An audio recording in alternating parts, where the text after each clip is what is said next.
Olá, bom dia. Sim, ainda é um tabu para muitas famílias falar sobre sexo. Se de um lado, os filhos têm acesso à internet e são bombardeados por referências sexuais em propagandas, conteúdos de entretenimento, por outro, dentro de casa, no aconchego do lar, pouco se fala sobre o assunto. Independentemente do tabu existir, o tema faz parte da vida de crianças e jovens. Será que existem fórmulas para tratar essas questões? Teríamos menos estatísticas sobre gravidez precoce e infecções sexualmente transmissíveis? A escola, ela deve ajudar nesse contexto? Bom, para esse tema de hoje nós convidamos a psicóloga e doutora em educação, Ana Cláudia Eutrópio. Bom dia para você, Ana, tudo bom? Bom dia, Érica, tudo bom? Então tá bom. Ana, esse tabu aí de falar sobre sexo, principalmente em casa, dentro do aconchego do nosso lar, de onde que ele vem?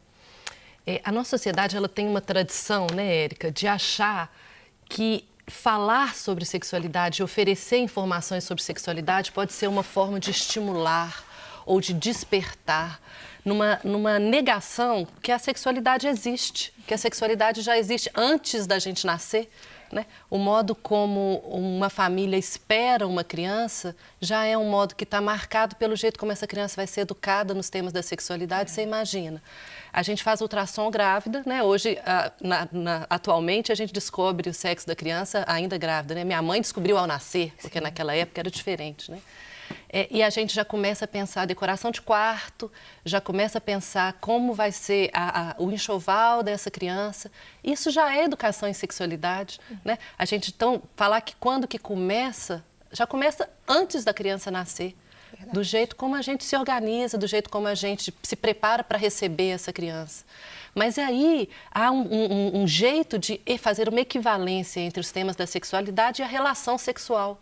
Como se falar de sexualidade fosse falar de transar. Não é só isso, né? Não Até é. Conhecimento do próprio corpo, né? Claro. Né? E aí as crianças têm uma série de curiosidades, uma série de questões sobre o próprio corpo, sobre o modo como as relações na sociedade acontecem.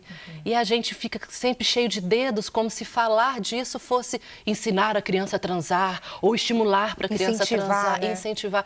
O que não é nada disso. Na verdade, quanto mais informação as pessoas têm, e as crianças e os jovens têm, mais eles têm condições de tomar decisão de uma forma mais, com mais clareza, com mais consciência, né? Tem algumas pesquisas que mostram que jovens que participaram de projetos de educação sexual na infância costumam até retardar a iniciação sexual, né? Na medida em que você tem um espaço de discussão mediado por um profissional, nós não estamos falando de uma discussão, a revelia acontecendo sem uma mediação. Sim. Então, assim, é preciso de entender que a educação em sexualidade ela é uma ação responsável feita por profissionais, né? No mundo de hoje, nós temos um tempo para falar disso aqui na manhã de hoje. Às vezes, acho que há uma incompreensão sobre o que é a educação em sexualidade e as pessoas acham que a gente faz sem ciência, sem responsabilidade, sem conhecimento do assunto.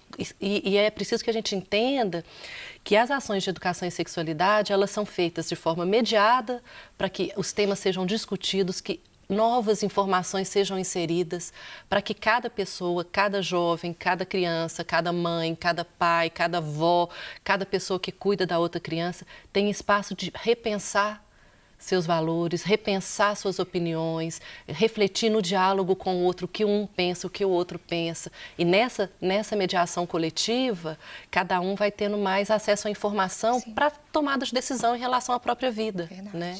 Oni, a gente fala aí dos pais, essa dificuldade que eles têm de falar sobre isso em casa com os filhos, mas a gente também tem que pensar nos pais. Imagina, se está sendo difícil para eles falar sobre isso com os filhos, pensa para os pais deles. Então, eles também não tiveram introdução nesse contexto, nesse tema, quando eles eram jovens. Então, a gente tem que fazer olhar o lado deles também, né? Eu acho que empatia nunca é demais, né? Assim, a gente ficar jogando pedra nas pessoas, dizendo que elas deveriam... por isso também. Deveriam fazer de um jeito, deveriam conseguir de um jeito. Calma. Né? Vamos ver como as pessoas estão dando conta e ajudá-las a dar conta mais. Eu acho que esse é o papel um pouco da educação em sexualidade quando a gente pensa aí na ampliação para a formação de pais, formação de famílias, né? Porque também falar formação de pais eu já acho complicado, né? Porque a gente precisa de pensar quem é a aldeia responsável pela educação de uma criança e que tem pai. Em algumas famílias tem pai, a gente pode falar disso. Temos várias configurações de família, mas né, tem na mães, verdade. tem vós, tem tias, tem quem cuida, tem, às vezes, alguém da rede expandida, às vezes tem uma vizinha que é a pessoa de referência para essa criança, para esse adolescente. Então, vamos ver como mobilizar essa vizinha para participar dessa educação de uma forma intencional, refletida, com clareza, né? Verdade. Ana, e aí, você falou muito sobre essa questão de informação. Vou repetir uns dados que eu trouxe aqui no início do programa, que eu queria que você comentasse eles com a gente, né? Falando de informação, em 2018 nasceram 92 filhos de crianças, adolescentes e jovens entre 10 e 19 anos aqui em Minas Gerais diariamente. Isso é muita coisa, uma gravidez precoce demais, 10 anos. 10 anos com certeza, né? A gente tem... É isso, a gente fica até sem palavras, eu fico até paralisada quando eu penso uma menina e um menino, né? Mas pensando aí uma gravidez na adolescência, que não é uma gravidez na adolescência, é uma gravidez na infância aos 10 anos. E aí, uma gravidez com uma criança de 10 anos, é impossível para mim não pensar que é bem possível que essa gravidez está inserida numa relação de violência sexual, né? Essa criança possivelmente é vítima de alguma violência sexual e, com isso, essa violência sexual culminou numa gravidez. E aí eu fico pensando, quando a gente silencia, né, sobre os temas da sexualidade na educação de crianças e adolescentes, a gente está transformando essas crianças e adolescentes, muitas vezes, mais vulneráveis para cenas de violência sexual, né? Se a criança não reconhece o próprio corpo, se ela não entende... o que é um toque possível, o que é um toque que está equivocado. Por isso a importância da educação sexual, para ela ter essa noção. Claro, e aí, né, no de quando caso, for abusada. Sim, acho que a prevenção da violência sexual, ela passa pela educação em sexualidade com as crianças, inegavelmente, mas também passa pelo fortalecimento desse tema nas redes de proteção da infância. Eu não posso querer que a criança se autoproteja, claro, ela tem que se autoproteger, mas eu preciso também que tenha adultos em escola, formados para perceber sinais de violência sexual que possam fazer uma denúncia para um conselho tutelar. Se eu nego o acesso aos profissionais das discussões dos temas da sexualidade, eu também estou vulnerabilizando as crianças, né? Uma criança de 10 anos, ela pode estar sendo vítima de uma violência sexual e ela deve estar tão fragilizada emocionalmente e socialmente naquilo que eu não posso exigir que ela tenha força para denunciar. Eu também estou violentando ela novamente, querendo ainda que ela que tenha que dar conta de fazer a denúncia porque ela percebeu um toque que foi equivocado. Ela tem que perceber que aquele toque não tá bacana e que procurar um adulto referência para denunciar, mas eu também preciso que os outros adultos e os profissionais que estão aí em escola, em assistência social, em saúde, que vão estar tendo algum contato com essa criança, percebam que tem alguma coisa equivocada e que possam fazer uma denúncia, né? Sem virar um tabu da sexualidade e sem virar assim, sexualidade é um assunto só do mundo privado. É um assunto para ser discutido só entre quatro paredes. Então, se eu não posso falar... Não, peraí, se eu tô na escola, recebo essa criança, observo que tem uma coisa esquisita, é minha obrigação fazer uma denúncia para o Conselho Tutelar investigar, né? Então, acho que quando você começa o programa, né, falando assim do tabu de falar da sexualidade, a gente tem que pensar o que esse tabu gera, né? Se eu não posso discutir sexualidade em escola, se eu não posso discutir sexualidade no campo da saúde, se eu não posso discutir sexualidade no campo da assistência social, se falar de sexualidade na família é uma coisa muito delicada que eu não sei como faço, uai. É uma questão de saúde pública, é uma questão de saúde pública para essa questão, porque tem Sim. as consequências. E tem outra também, que é a questão das DSTs, das doenças Sim. sexualmente transmissíveis, que a incidência aumentou também nesse período do ano passado. E aí eu fico pensando assim, Ana, a gente fala muito de rede social, de internet, do acesso que a gente tem à internet, e a gente associa a informação. Essas pessoas, esses jovens, adolescentes, acham que falta informação para eles sobre a prevenção de doenças, uso de preservativo? O que está faltando? Ou conscientização mesmo? O que é? Esse é um debate ótimo dentro da educação em sexualidade, que é assim, informação é suficiente, né? Tem um vídeo que eu vou recomendar para vocês assistirem, que chama Minha Vida de João. Ele é disponível no YouTube. E ele mostra uma situação de gravidez na adolescência e o menininho passa, o João, na cena, e ele vê vários outdoors com camisinha, assim, e aí fala assim, olha, dizer que ele não sabia que tinha que usar preservativo é falso, né? Mas no momento da situação da relação, aí vem vários mitos, tabus, crenças, não, que isso, comigo não vai acontecer, algumas coisas de um certo pensamento mágico que é típico da adolescência e de uma coisa, não, comigo não, eu estou acima dessas coisas, e a gente vai observando que a informação não é suficiente para que ações de autocuidado aconteçam, né?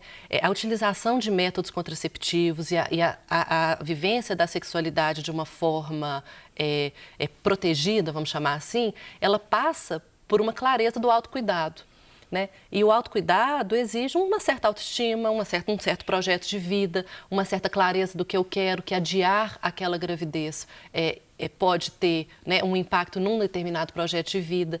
Então, para além de ensinar, né, a gente discute que a educação em sexualidade ela não vai só ensinar a importância da camisinha, mas ela tem que trabalhar projetos de vida, sim, ela tem que trabalhar autoestima, ela tem que trabalhar autocuidado, ela tem que discutir relações de gênero, ela tem que discutir como que o uso da camisinha vira, em alguns casais, uma desconfiança sobre as questões da fidelidade, jogos de ciúme. Então, se eu não falo dessas coisas, eu vou estar fazendo, só oferecer a informação é frágil, não garante um comportamento depois de forma segura. Tem que contextualizar, explicar, e discutir as emoções que estão em volta disso, né? Quando a gente pensa, né, ainda em relações afetivas, em que há a sensação de posse sobre a outra pessoa, então, assim, especialmente um homem em posse de uma mulher, então, assim, se essa mulher que está numa relação que ela está fragilizada pela própria dinâmica da relação, ela exigir um uso de camisinha ou exigir um método contraceptivo, dificilmente vai acontecer. Né? E ele vai falar, aonde que você está indo? Com quem você está aprendendo isso? Por que você está querendo que eu use camisinha? Você está circulando por aí com outra pessoa?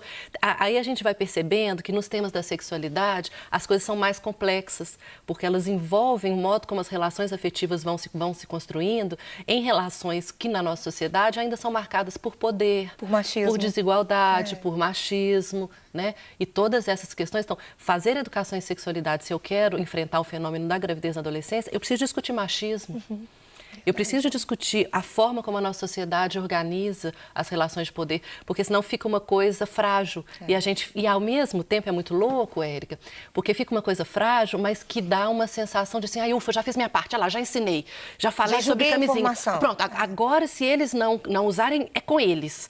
E aí a gente vê uma lógica de desresponsabilização, simplificando o fenômeno da gravidez e as né, professores, saúde, as diversas redes que estão envolvidas, tentando assim, mas pronto, eu já falei sobre camisinha, eu já falei sobre métodos e todas as outras coisas que precisam ser discutidas e que são mais complexas, porque envolvem valores, porque envolvem crenças, porque entram, às vezes, em atrito com os diferentes discursos que circulam na nossa sociedade. E aí, claro, tem o peso do discurso religioso e como que o discurso religioso ele marca algumas posições. Então, dar conta de enfrentar a complexidade que é o fenômeno da gravidez e o fenômeno das DSTs, entendendo esses fenômenos não exclusivamente como questões biológicas, mas questões inseridas num campo cultural de relações de poder, é um desafio para a educação em sexualidade do século XXI, né? Ana, e depois eu quero que você fale mais um pouquinho para a gente dessa questão da igreja também, né? Sim. Como que isso pode, às vezes, comprometer essa recebida de informação, assimilar e discutir essas outras questões estruturais da nossa sociedade, como o machismo, mas daqui a pouquinho, depois do intervalo. Gente, olha só, é bom a gente lembrar também que o Sistema Único de Saúde, o SUS, distribui a pílula combinada, a anticoncepção de emergência, a mini-pílula, o anticoncepcional injetável mensal e o trimestral e o diafragma gratuitamente de graça. E também preservativo feminino e masculino para a prevenção da gravidez, incluindo também a proteção de infecções sexualmente transmissíveis. É só procurar o posto de saúde que está aí, mais perto de você. A gente volta já.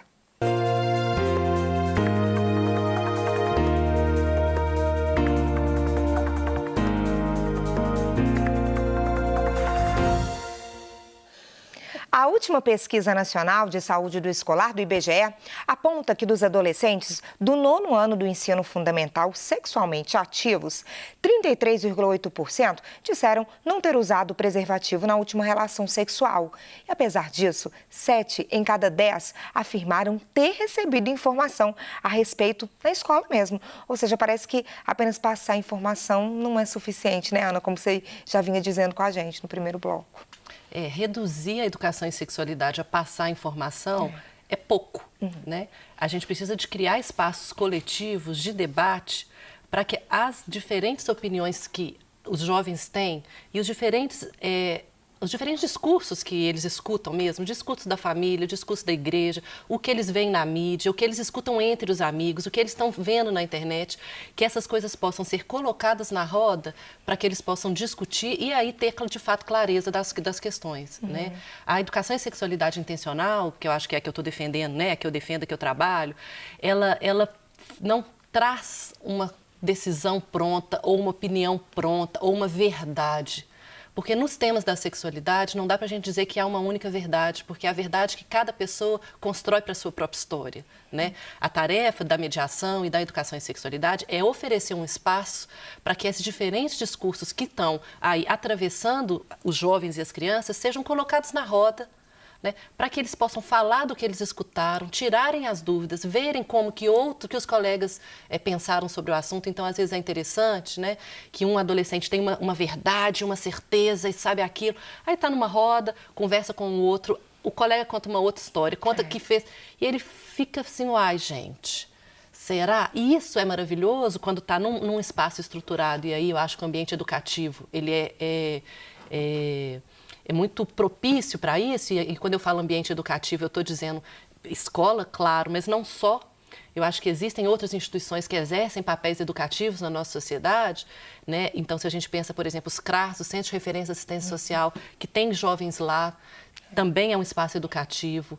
A saúde tem feito grupos de jovens, também são espaços educativos, né? Então, nos diferentes espaços educativos, se você oferece essa possibilidade da diversidade de opiniões e de informações que esses jovens têm serem colocadas na roda, e não para necessariamente construir consenso, porque eu acho que também há uma ilusão de que todo mundo tem que sair com uma mesma opinião.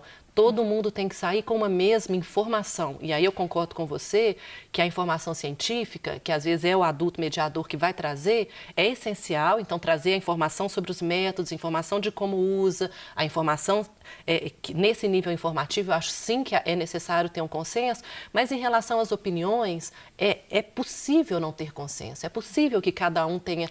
E a gente tem que dar conta de suportar e de fazer esse debate dentro do dissenso. Claro que eu não estou dizendo que vale qualquer coisa, né? O dissenso significa que as pessoas vão ter oportunidade de discutir e de ver, olha, para mim, vamos pegar um tema que é um tema clássico que sempre vem, que é a idade para a iniciação sexual. É um tema que sempre me perguntam, mas qual é a idade adequada para a iniciação sexual? Eu falo assim, adequada para quem? Em que história? Né? Em algumas histórias, claro que 10 anos não é adequado, enfim. Assim, também não estou definindo, não, 10 anos não é adequado, 11 anos não é adequado. Nós estamos dizendo aí de cenas de violência. Além de psicológica, é uma questão até física, né, Ana, também. A legislação coloca que antes de 14 anos, uma relação sexual com uma pessoa com menos de 14 anos é estupro. Então, assim, a gente tem um marco legal de 14 anos. Então, também não vamos discutir na psicologia, mas se a pessoa com 12... Não, abaixo de 14 anos é considerado estupro, fim. Então, só para a gente dizer que algumas coisas são relativas, mas outras não é tudo relativo. Nós também não estamos dizendo que é assim, né? E também, nessa coisa da discussão de opiniões, eu acho que tem alguns marcos que são os marcos do não preconceito. Eu tenho direito a ter minha opinião, mas isso não significa que eu tenho direito a ter uma opinião e exercer e publicizar essa opinião quando essa minha opinião desrespeita a possibilidade de existência e de vida de uma outra pessoa. Né? E aí, se a gente entra, né, a gente está discutindo como que esses temas da sexualidade não passam só pela informação, mas passam também pelos valores e pelas opiniões, a gente precisa de pensar, então, como é viver e estar sendo jovem no século XXI, num momento histórico que, graças a Deus, assim, já é possível exercer e viver a sexualidade de outras formas que não a heterossexual. Então, se eu tenho uma vivência não heterossexual da sexualidade, eu não preciso de ser alvo de piada, de chacota, de violência dentro dos meus ambientes educativos por parte dos meus colegas. E isso é tarefa da educação em sexualidade também, né? Ajudar os jovens a entender que qualquer experiência da sexualidade, seja ela hétero ou não, é uma experiência legítima, é uma experiência possível, é uma experiência que precisa ser respeitada e que eu não posso fazer piada disso, ou violentar, ou bater, ou fazer estupro corretivo, ou qualquer tipo de ação que tenha acontecido com as vivências não heterossexuais, né? Então, acho que isso também está aí no campo dessa discussão dos valores e das opiniões que estão dentro da educação em sexualidade. A gente não vai, na educação em sexualidade, dizer para ninguém como viver a sua sexualidade, né? A gente vai abrir um espaço, um debate para que as diferentes experiências sejam compartilhadas e cada um encontre seu jeito de viver, né? Mas também eu vou oferecer, sim, intencionalmente, essa orientação de que não vale ter preconceito, assim, não vale violentar. A gente precisa, enquanto sociedade, aprender a proteger a diversidade. Nós estamos num momento histórico, assim, em que as pessoas que são o que a gente chama das minorias, né? Pensando aí em minorias, eu sempre estou fazendo essa diferença em todo lugar que eu estou falando, mas assim, quando a gente fala minoria, não é uma discussão matemática, nós não estamos falando de números, porque as minorias, a gente fala de minorias psicossociais ou socioculturais, são minorias que têm menos acesso ao poder e à representatividade na nossa sociedade, então são minorias que normalmente são maiorias numéricas. Vamos dar até um exemplo. Os negros no país, por exemplo, eles são maioria, mas numérica, eles estão numa condição de minoria em relação ao acesso ao poder e à representatividade. Por isso não é matemático. Não é uma discussão matemática. Às vezes é muito comum as pessoas falam assim, já é mimimi, você já vem de novo. Eu falo assim, olha, eu estudei, né? Assim, então, no colégio, eu entendi o que era maioria e minoria, especialmente na matemática, e eu entendo o que é isso na discussão da matemática. Mas a discussão que é uma outra discussão, é uma discussão de relações de poder, de acesso a oportunidades, de acesso à representatividade.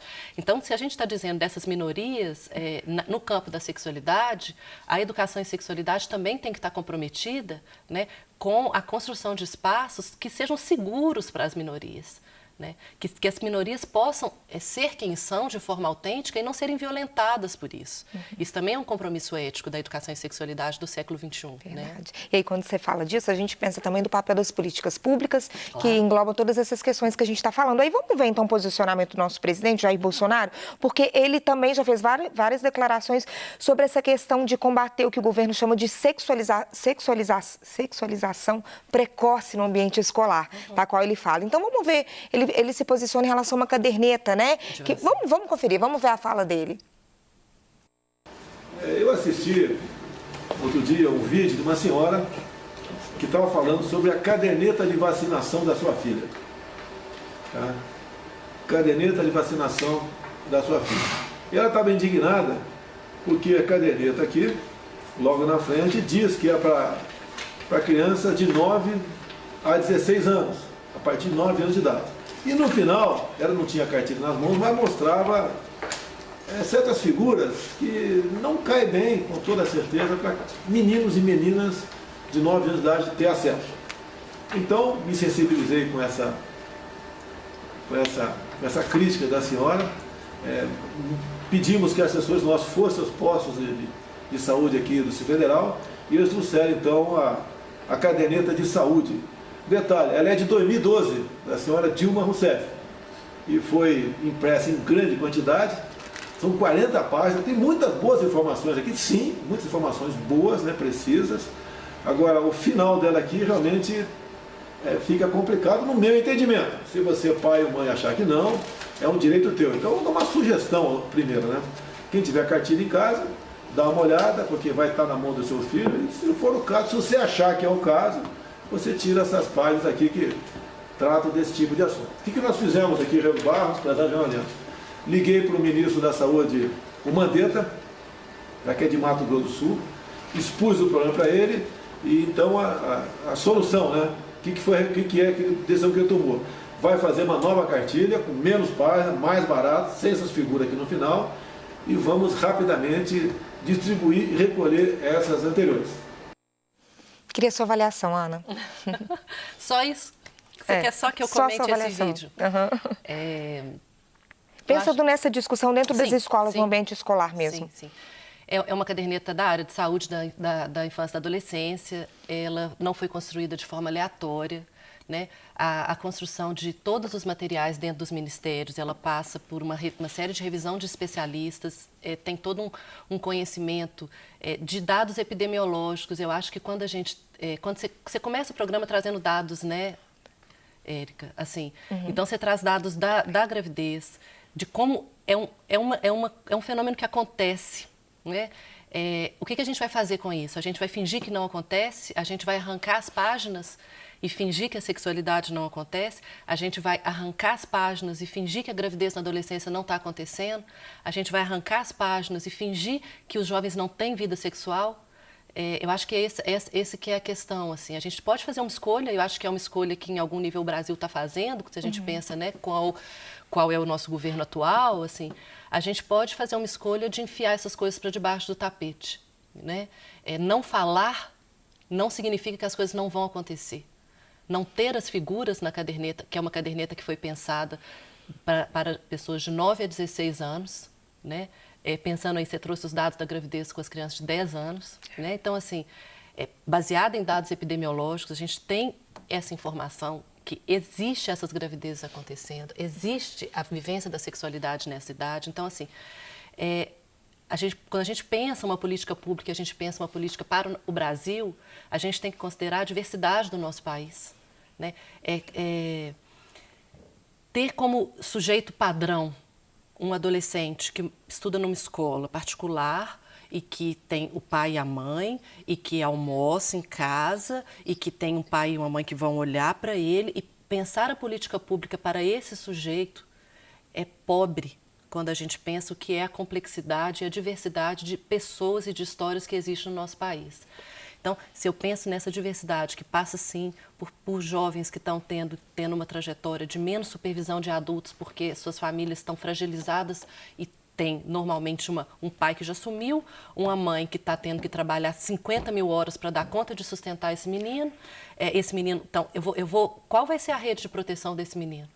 Vai ser a saúde, vai ser a educação, vai ser as políticas públicas, né? Então, se eu começo a fragilizar as políticas públicas e criar dentro das políticas públicas um pavor de falar da sexualidade, eu estou fragilizando, e eu não estou fragilizando qualquer pessoa. Eu estou fragilizando quem já está mais frágil.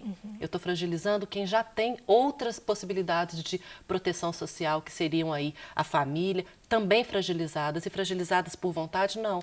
Fragilizadas pelo modo como a nossa sociedade se organiza, né? Então, se a gente pensa nessa discussão, né, eu vou voltar, mas depois eu vou voltar na cartilha na caderneta mais um pouquinho. Mas, assim, o que é um jovem frágil? Que normalmente é aí uma família que já está com as mulheres tendo que trabalhar muito para sustentar. Se a gente pensa nos jogadores de futebol, acho que foi um fenômeno que aconteceu na Copa no ano passado, né, que ficou muito evidente, foi muito falado, da quantidade de jogadores da seleção que eram criados só pelas mães. Né? Isso não é um fenômeno que se materializa na seleção, e acho que isso vira um debate, mas é um fenômeno social do Brasil. Né? Então, pensemos sobre isso, assim, o que é essa construção, né, de uma certa masculinidade.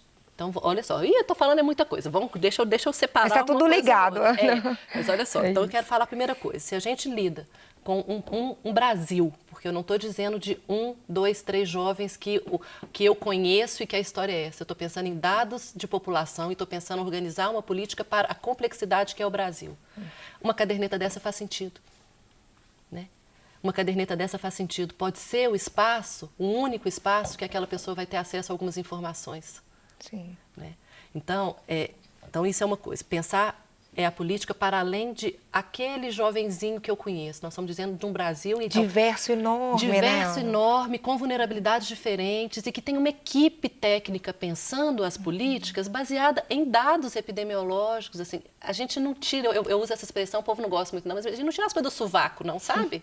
Assim, a gente pensa, pesquisa, as coisas são pensadas e são baseadas, né, em dados epidemiológicos. Assim. Então, primeira coisa é isso. Segunda coisa, eu não posso vulnerabilizar quem já é mais vulnerável. E a terceira coisa que eu acho que eu preciso de pensar é assim, que lugar é esse, voltando aí para a seleção, pensar a discussão da vulnerabilidade só na menina. Então, a gente discute gravidez e a gente está pensando assim, tanto que na fala do Bolsonaro era a caderneta da filha, não sei o quê. Assim. A educação e sexualidade, ela não é só para mulheres. Discussão de gênero não é só para mulheres. Né? Se eu penso a discussão da gravidez na adolescência, também incluindo um trabalho sobre paternidade... porque a gente joga a culpa na mulher, a responsabilidade toda nela. A gente está falando muito disso ontem aqui no programa. Que o balance e aí vai. Né? Então, a gente tem que pensar assim, de que forma é preciso pensar políticas que também considerem, na discussão da gravidez, a discussão da paternidade responsável. Verdade. Precisa de se pensar, né? Como educar esses meninos para o exercício do cuidado de uma forma que faça parte do ser homem. Né? A gente falou muito sobre isso ontem aqui, sobre a questão da paternidade, né? Desse papel, dessa apropriação do homem, dessa responsabilidade. Daqui a pouco, depois do intervalo, a gente vai falar sobre a questão da igreja, que a gente acabou não falando agora nesse bloco. Bom, pessoal, e olha só, além dos métodos contraceptivos, que eu falei com vocês logo antes no primeiro bloco, o SUS também oferta ao adolescente o teste rápido e aconselhamento sobre sífilis e HIV/AIDS. É uma oportunidade de reforçar os cuidados com a saúde e facilitar o atendimento preventivo. Para adolescentes entre 12 a 18 anos de idade, é realizada uma avaliação pela equipe de saúde das suas condições, as condições do adolescente, sobre discernimento e também de autonomia. Da mesma forma, o teste rápido de gravidez é ofertado para todas as usuárias do SUS, incluindo também as adolescentes. A gente volta daqui a pouco.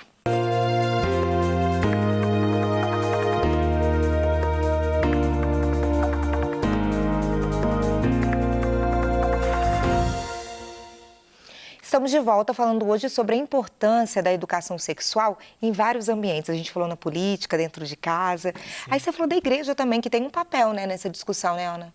Claro, as pessoas estão na igreja. A vivência religiosa e as congregações religiosas fazem parte do cotidiano das pessoas, né? Os movimentos religiosos de jovem é uma realidade, isso existe. Então, qual pode ser um papel da igreja na construção de uma sociedade em que a vivência da sexualidade seja positiva, respeitosa, né? E que as pessoas tenham espaço de discussão? A gente tem sempre... Eu raramente jogo o bebê fora junto com a água do banho. Né? Eu raramente acho que tudo tem um lado só. Então, eu acho que há uma preocupação com um discurso religioso muito prescritivo, que diz muito como as pessoas, muito dogmático, e que quer o tempo inteiro dizer jeitos de viver, e isso acaba aprisionando as pessoas, né? Mas eu acho que quando a gente pensa em vivência religiosa, em igreja, a gente tem que pensar que também há uma diversidade enorme dentro das congregações religiosas. Tem um grupo, por exemplo, que chama Diversidade Católica, que é dentro da Igreja Católica, o movimento da diversidade sexual. Tem, dentro das igrejas neopentecostais, a gente tem encontrado discussões feministas. A gente fala assim, gente, então eu acho só para a gente não entrar numa de jogar o bebê fora junto com a água do banho. A gente precisa de entender qual é a potência da vivência, da espiritualidade na vida cultural de todo mundo. Assim, a possibilidade da espiritualidade, da conexão com algo do nível da transcendência faz parte. Então, como viver isso e conciliar com uma educação em sexualidade que quer uma sociedade justa, né? Não uma educação em sexualidade que diz que isso é certo, isso é errado, você vai para o inferno.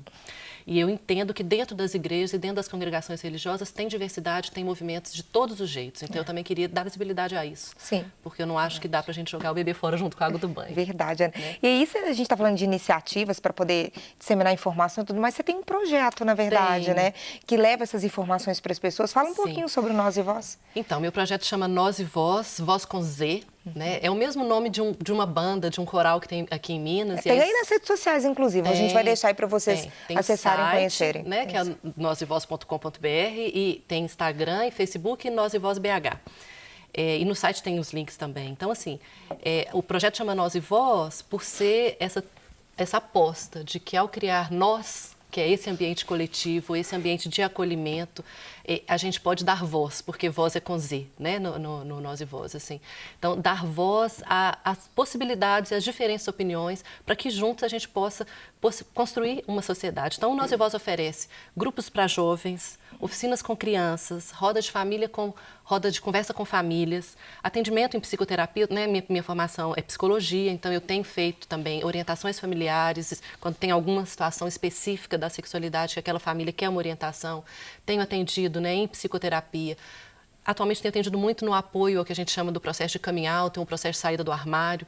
Às vezes a pessoa está querendo experienciar e vivenciar a sua sexualidade não heterossexual e como revelar isso para as famílias e como lidar com esse outro processo, entre outras questões, às vezes, da adolescência. Então, o Nós e Vós também tem uma série de artigos e dicas, a gente tem produzido material informativo e tem curso para professor também, esqueci de falar dos educadores, que o Nós e Vós começa a minha trajetória profissional muito marcada pela formação de educadores, é o tema da minha tese, de doutorado e tal. Mas eu fui percebendo como que há uma necessidade de fortalecer esses espaços de discussão dos temas da sexualidade na nossa sociedade. Então, a gente está com o Nós e Vós, assim, a mil, o calendário de atividades presenciais, ele está para o segundo semestre. Ana, mas as informações estão aí disponíveis gratuitamente. Sim. Essas iniciativas de construção conjunta, algumas delas são gratuitas, as pessoas podem participar? Tem algumas coisas que a gente vai fazer gratuitas, algumas coisas não. E a gente também tem trabalhado e apoiado as políticas públicas, porque a gente entende que isso é responsabilidade prioritária das políticas, então as escolas têm que estar oferecendo, assistência social, especialmente os CRAS, que estão aí na proteção básica, têm que pensar esses temas, já pensam, né? Os projetos da segurança, da defesa social, então, mediação, Fica Vivo, também tem esses temas como colocados. Então, a produção, o Nós e Vós tem feito muita produção de conteúdo também, para fortalecer essas iniciativas que já acontecem nas políticas, né? Então, é uma aposta, né, que a gente tem feito com muita convicção e clareza de que não dá para silenciar e jogar para debaixo do tapete, mesmo numa sociedade tão marcada pelo conservadorismo como a gente está vivendo atualmente. Silenciar e jogar para debaixo do tapete não vai resolver as questões da sexualidade, muito pelo contrário, né? Acho que é um momento de fortalecer a diversidade de discursos para fazer contraposição. Vai ter o discurso conservador, mas também vão ter iniciativas e outras forças para dizer não, a gente vai sim falar de sexualidade de forma responsável, de forma dialógica e é isso aí. Verdade, Ana. Obrigada. Parabéns pelo projeto, viu? Legal. Muito obrigada pela participação aqui hoje com a gente. Bom dia para você. Bom dia, Érica. Obrigada. Bom, e obrigada a você também pela companhia. Um ótimo dia, um ótimo fim de semana. Na segunda, a gente está de volta às 8h30. Até lá.